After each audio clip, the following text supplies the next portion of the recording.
Amazon জঙ্গলে রয়েছে প্রায় 430টিরও বেশি প্রজাতির স্তন্যপায়ী প্রাণী, 1300টিরও বেশি প্রজাতির পাখি, 400টিরও বেশি প্রজাতির সরীসৃপ, 1000টিরও বেশি প্রজাতির উভচর এবং 3000টিরও বেশি প্রজাতির মাছ। এছাড়াও এখানে রয়েছে প্রায় 25 লক্ষেরও বেশি প্রজাতির পোকামাকড়। অর্থাৎ শুধু এই একটি জঙ্গলেই প্রায় 50 লক্ষের কাছাকাছি ভিন্ন ভিন্ন প্রাণী প্রজাতি বাস করে।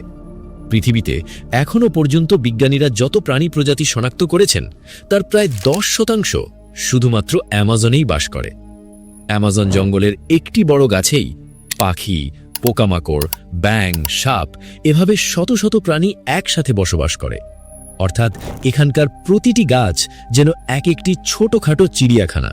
বিজ্ঞানীরা বলেন, অ্যামাজন জঙ্গলে পোকামাকড়ের সংখ্যা এত বেশি যে তা মাটির দানার সংখ্যাকেও ছাড়িয়ে যেতে পারে বলে মনে হয়। এই জঙ্গলে 1 বর্গমিটার জায়গাতেই হাজার হাজার পোকামাকড় থাকা যেন একেবারেই স্বাভাবিক বিষয়। প্রতি বছর অ্যামাজন জঙ্গলে শত শত নতুন প্রাণী প্রজাতি আবিষ্কৃত হয়। এই জঙ্গলে ঠিক কত প্রজাতির প্রাণী বাস করে তার সম্পূর্ণ তালিকা আজও বিজ্ঞানীরা তৈরি করতে পারেননি। দিনে যে জায়গায় পাখি আর বানরের আনাগোনা থাকে, রাতে সেই একই জায়গায় দেখা যায় সাপ, ব্যাঙ আর নিশাচর শিকারীদের। অর্থাৎ দিনের প্রাণীরা সূর্য ডোবার সঙ্গে সঙ্গে আশ্রয়ে ফিরে যায়, আর ঠিক তখনই